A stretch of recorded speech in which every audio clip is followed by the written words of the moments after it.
ঘরে কীরকম অবস্থা। তো এই ঘরে কি মানুষ থাকা যায় বা থাকা যায় না, সেটা তোমরা অবশ্যই কমেন্ট করে জানাবে।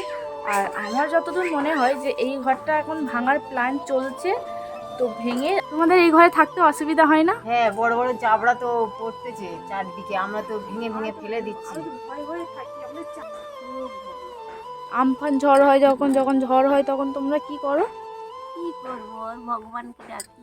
আর এই ঘরেই থাকো না বেরিয়ে যাও কোথাও? না, এই ঘরেই থাকি, কোথাও বেরিয়ে যাই। Hey guys, welcome back to Madhu lifestyle. আশা করি তোমরা সবাই অনেক অনেক ভালো আছো, আর আমিও ভালো আছি। আজকে আমি চলে এসেছি একটা নতুন ভ্লগ নিয়ে। তো ভ্লগটা হচ্ছে আমার বাবার বাড়িটা তোমাদেরকে দেখাবো যে কেমন আর কত বছরের পুরানো, সেটাই তোমাদের সঙ্গে আমি শেয়ার করব। তো চলো ভিডিওটা শেষ পর্যন্ত তোমরা দেখতে থাকো, আর ভালো লাগলে অবশ্যই কমেন্ট করো। আর এই বাড়িতে থাকা উচিত কি উচিত নয় সেটা তোমরা অবশ্যই কমেন্ট করে জানিয়ে দিও। থেকে জ্ঞান হওয়ার পর থেকেই আমি এই বাড়িতে থাকি, আর এই বাড়ির স্মৃতিগুলো এখনও মাঝে মাঝে আমার মনের চারিদিকে ঘুরে বেড়ায়। ছোট ছোট ভাই বোনেরা সবাই মিলে কত খেলাধুলা করতাম, কত দৌড়াদৌড়ি করতাম, অনেক কিছু স্মৃতি মনে পড়ে, আজও মনে পড়ে। তাই একবার এক ঝলক তোমাদেরকে দেখিয়ে দিলাম আমার পুরানো বাড়ি, মানে আমার বাবার বাড়ি। চলো বাড়িটা একবার পুরোপুরি দেখে নাও।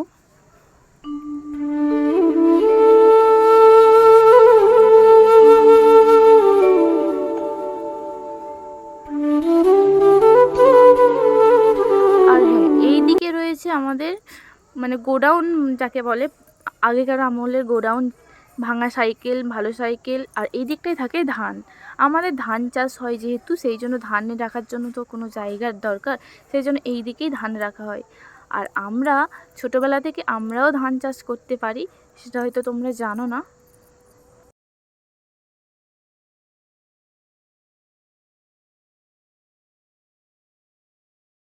যাই হোক, চলো বাড়ির দিকেই যাওয়া যাক। আর এই দিকে হচ্ছে নিচেতে 3 কামরা ঘর, উপরেও 3 কামরা ঘর।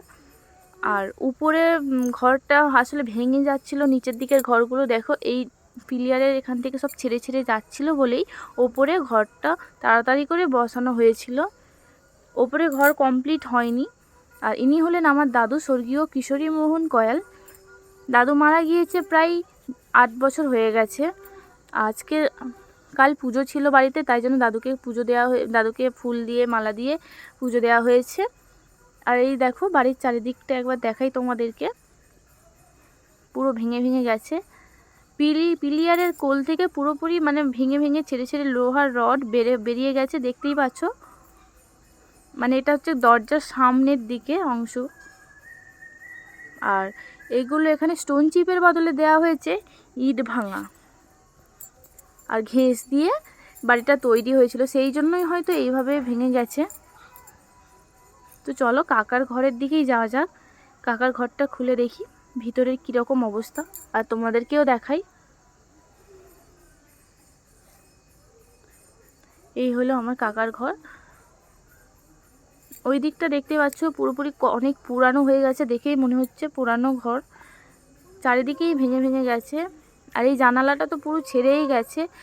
জানালাটা ছেড়ে গিয়ে বাইরের যে লতানো গাছ আছে, সেই গাছ ভিতরেও ঢুকে গেছে।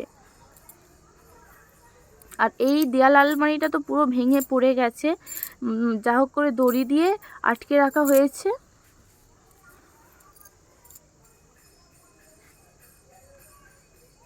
দেখতেই পাচ্ছ। আর ঝুলেও গেছে, দেয়াল আলমারিটা ঝুলেও গেছে।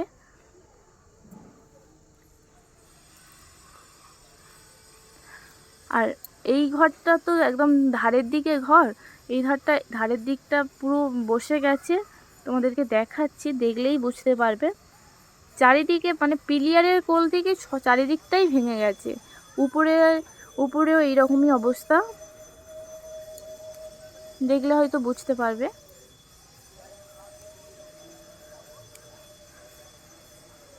আর এই দেয়ালগুলো মানে রঙগুলো সব ছেড়ে গিয়ে বালি বেরিয়ে গেছে, বালি বের হয়ে খসে খসে পড়ে। আর এইগুলো হচ্ছে বারান্দার ওপরের অংশগুলো, মানে পুরোটাই এরকমভাবে ছেড়ে ছেড়ে গেছে। দেখো, দেখলেই বুঝতে পারবে। আর পুরো ভিডিওটা দেখার জন্য অনুরোধ রইল। আর ওইটা হচ্ছে বাইরের সানসেট, বাইরের সানসেট থেকে নিচের অংশগুলো পুরো ছেড়ে ছেড়ে গিয়ে রডগুলো বেরিয়ে গেছে। আর এইদিকে দেখতে পাচ্ছ গ্রিলগুলো পুরো খুলে খুলে গেছে। এই বাড়িতে থাকে প্রায় 12-13 জন মানুষ। আর এটা হচ্ছে মিডিলের ঘর, মানে এই ঘরটায় আমরা থাকতাম।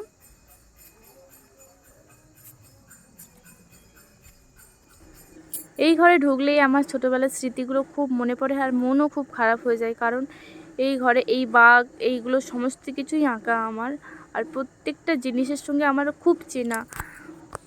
আর একটা কথা কি জানেন তো, পাকা ঘর হলেও, শ্বশুরবাড়িতে পাকা ঘর হলেও এই ভাঙা বাড়িটার প্রতি আমার প্রচুর মন খারাপ করে আর তার সঙ্গে কান্নাও আসে।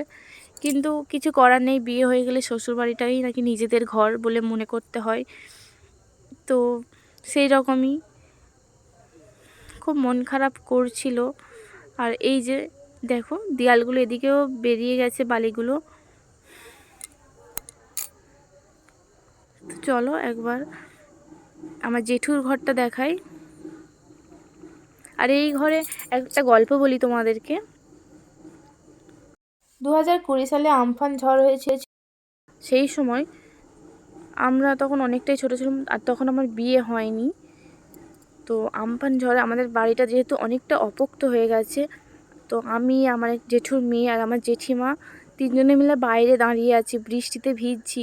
তাও মানে এই ঘরেতে ভয় লাগছে থাকতে, তাও থাকতে পারছি না, কারণ মনে হচ্ছে যে ঘরটা হয়তো পড়ে যেতে পারে। কিন্তু আমার ঠাকুমা, আমার বাবা, আমার জেঠু ওরা ঘরেতেই বসেছিল, জানে ওদের একটা বিশ্বাস ছিল, ওদের একটা ভরসা ছিল যে এই ঘর ভাঙবে না। তো যাই হোক, ঝড় হওয়ার পরে রাত 9টা-10টার দিকে আমরা বাড়ির ভিতরে চলে আসলাম, কিন্তু তার আগে পর্যন্ত আমরা বাইরেই ছিলাম।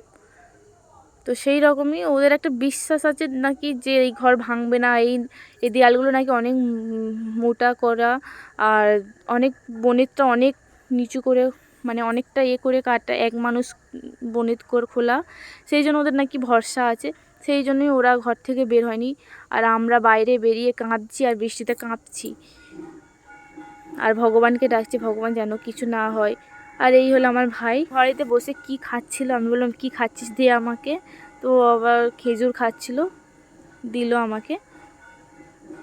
মানে ওরা এখানে, আমরাও যখন থাকতাম আমাদের ভয় করতো না, বা আমাদের এখনও ভয় করে না, আমাদের থেকে অভ্যাস হয়ে গেছে, ওদেরও থেকে অভ্যাস হয়ে গেছে। কিন্তু যখন বাইরের কেউ আসে তারা না আমাদের ঘরেতে ঢুকতেই চায় না, ভয়েতে বলে যদি ভেঙে পড়ে যায়, এই জন্য ভয়েতে ঢুকতে। আবার যাদের বাচ্চা থাকে, কোনো আত্মীয় স্বজনে আসলো, তারা আমাদের বাড়িতে থাকতে চায় না, বলে অন্য আমার পিসির বাড়ি কাছে আছে তাদের বাড়িতে চলে যায়, বলে বাচ্চা নিয়ে এই ঘরে থাকা যাবে না। কিন্তু আমরা থাকি প্রথম থেকেই। আর এই হচ্ছে আমাদের সিঁড়িঘর, সিঁড়ি ঘর নেই আমাদের, এই সিঁড়ি ভিয়েই আমরা ছোটোবেলা থেকে উঠতাম। তাই আমি, এটা ভেঙে গেছে তাও আমি উঠছি, কারণ আমার ভয় করছে না, আমাদের এই সিঁড়ি দিয়েই ওঠা নামা অভ্যাস, তাই জন্য। উপরে উঠে পড়েছি। আর উপরেও 3টে ঘর, একটা ঘরে ভাই আর দাদা দুজনে থাকে, এই ঘরটাতেই থাকে। আর শীতের জন্য চারিদিকে কাপড় দিয়ে ঘেরা আছে, ঠান্ডা যাতে না ঢুকতে পারে।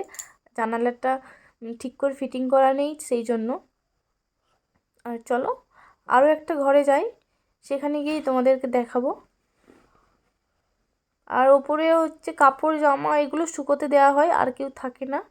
আর তোমাদেরকে বলেছিলাম না যে আমফান ঝড় হয়েছিল, আমফান ঝড়েতে আমাদের ঘরের পিছনে একটা সুপারি গাছ ছিল, সেই গাছটা অ্যাসবেস্টরের উপরে পড়ে অ্যাসবেস্টরটা ভেঙে গিয়েছে। আর সেই জন্যই এই নিচে একটা প্লাস্টিক আছে, এই প্লাস্টিক দিয়েই যাতে জলটা বাইরে চলে যায় সেই জন্য করা হচ্ছে, আর ঠিক করা হয়নি, ঘরটা ভাঙা হবে সেই জন্য।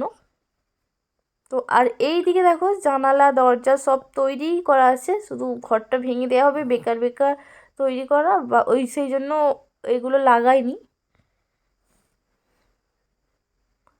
দেখো ভাই ওখানে দাঁড়িয়ে আছে। আর এই দিকটা বলেছিলাম যে নিচের ঘরে কাকুর ঘরটা বসে গেছে, আর এইটাই হচ্ছে সেই দিকটা, ওই কোণটা দেখো, ওই কোণটা একটু বসে বসে গেছে।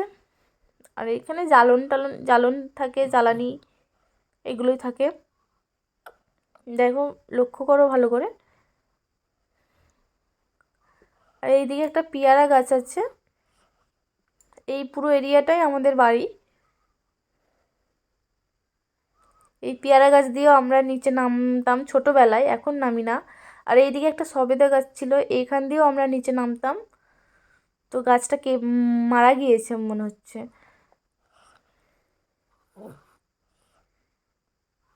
আর সবথেকে বড় কথা হচ্ছে যে এই এই ঘরে থাকি, আমাদের তাতে কোনো কষ্টও নেই, কারণ আমরা অনেক গর্বিত যে আমরা থাকতে পারি। কিন্তু কিছু মানুষ তারা থাকতেই পারে না, তারা রাস্তায় বাস করে।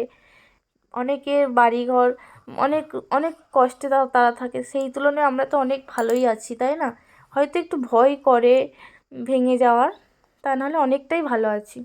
যে আমাদের ঘরের কীরকম অবস্থা, তো এই ঘরে কি মানুষ থাকা যায় বা থাকা যায় না, সেটা তোমরা অবশ্যই কমেন্ট করে জানাবে। আর আমার যতদূর মনে হয় যে এই ঘরটা এখন ভাঙার প্ল্যান চলছে, তো ভেঙে আবার নতুন করে ঘর তৈরি হবে। ওই যে বিন তোলা আছে ওই পিলিয়ার থেকে, ওখান থেকেই হবে ঘর।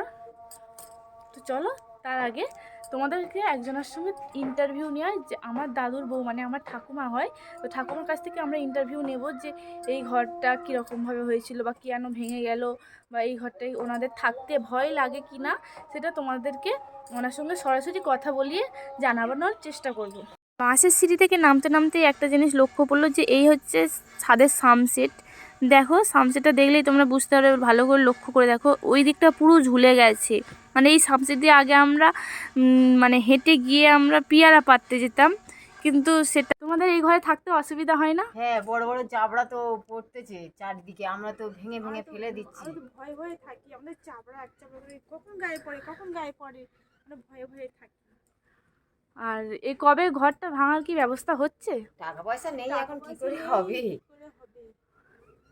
পয়সা থাকলে তবে তো ভাঙার ব্যবস্থা হবে। বাবা কি অবস্থা ঘর বাড়িগুলো। তোমাদের এই ঘরে থাকতে ভয় লাগে না?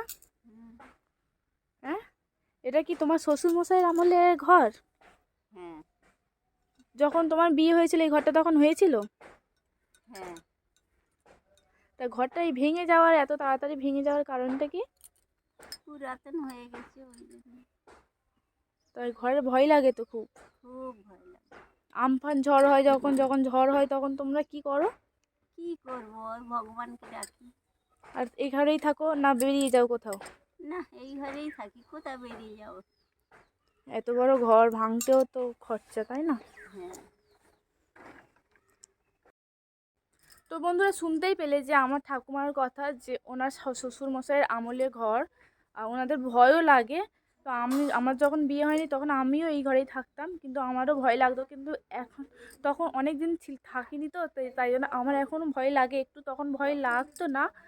তো চলো, শুনলে সবার কথা। তো এইবার আমি ভিডিওটা এখানেই শেষ করছি। আর তোমরা অবশ্যই কমেন্ট করে জানাবে যে এই ঘরে কি থাকা উচিত কি উচিত নয়।